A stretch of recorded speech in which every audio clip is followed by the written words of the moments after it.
জেএসের সঙ্গে কোলাবরেশনের পর ভিভোর যে মডেলটি সব থেকে পপুলার হয়েছিল সেটি হলো ভিভো V40। এখন লঞ্চ হয়ে গিয়েছে Vivo V40 successor variant Vivo V50। V50-র সঙ্গে V40-র কী পার্থক্য আছে এবং কোন কোন ক্ষেত্রে এটি বেটার, চলুন সেটি দেখে আসা যাক। প্রথমেই এর ডিজাইন এবং লুকসের কথা বলি। এই ফোনটির ডিজাইন অনেকটা V40-রই মতো, সামান্য কিছু ডিফারেন্স আপনি দেখতে পাবেন এর ক্যামেরা মডিউলে এবং ডিসপ্লেতে, যেটা আমরা পরে বলতে চলেছি।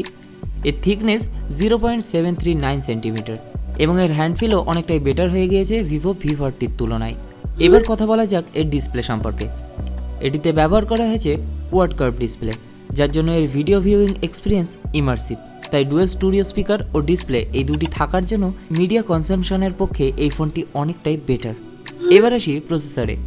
এই ফোনে ব্যবহার করা হয়েছে স্ন্যাপড্রাগন 7S Gen 3। দুঃখের বিষয়, আগের মডেলটিতেও সেম প্রসেসর ইউজ করা হয়েছিল, তাই এই দুটির পারফরমেন্সে তেমন কোনো বড় পার্থক্য দেখা যাবে না, সামান্য কিছু 19-20-এর পার্থক্য থাকতে পারে। এবার আসি ক্যামেরা মডিউলে। এখানেও তেমন কোনো পার্থক্য নেই। এতে রিয়ার ক্যামেরা ইউজ করা হয়েছে 50 মেগাপিক্সেলের একটি মেন সেন্সর এবং 50 মেগাপিক্সেলেরই একটি ultra wide sensor. Camera quality নিয়ে কথা বলার তেমন কোনো কারণ নেই, কারণ পোর্ট্রেট ফটোগ্রাফির জন্য ভিভো V40 অনেকটাই পপুলার ছিল এবং V50 তার থেকে বেটারই হবে। এবার আসি সফটওয়্যারে। এই ফোনে ব্যবহার করা হয়েছে ফান্টাচ OS 15, যেটি বেস করে আছে অ্যান্ড্রয়েড 15-এর উপরে। সাথে আপনি 3 বছরের ওএস আপডেট এবং 4 বছরের সিকিউরিটি আপডেট পেয়ে যাবেন। সর্বশেষে আসে ব্যাটারি। এখানেও সামান্য কিছু পরিবর্তন করা হয়েছে। ভিভো V40-তে ইউজ করা হয়েছিল 5500 mAh-এর ব্যাটারি এবং ভিভো V50-তে ব্যবহার করা হয়েছে 6000 mAh-এর ব্যাটারি। সাথে 90 ওয়াটের ফাস্ট চার্জিং আছে, তাই ফোনটিকে দ্রুত চার্জ করে আপনি নিয়ে যেতে পারবেন এবং টানা 2 দিন পর্যন্ত নিশ্চিন্তে ব্যবহার করতে পারবেন।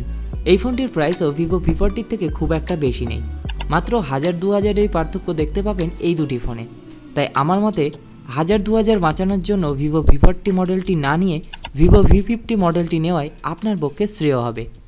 ভিডিওটি ভালো লাগলে অবশ্যই লাইক করে দেবেন, সাথে চ্যানেলটিকে সাবস্ক্রাইব করে পাশে থাকা বেল আইকনটি প্রেস করে দেবেন এমনই নতুন নতুন টেক রিলেটেড ভিডিওগুলি পাওয়ার জন্য।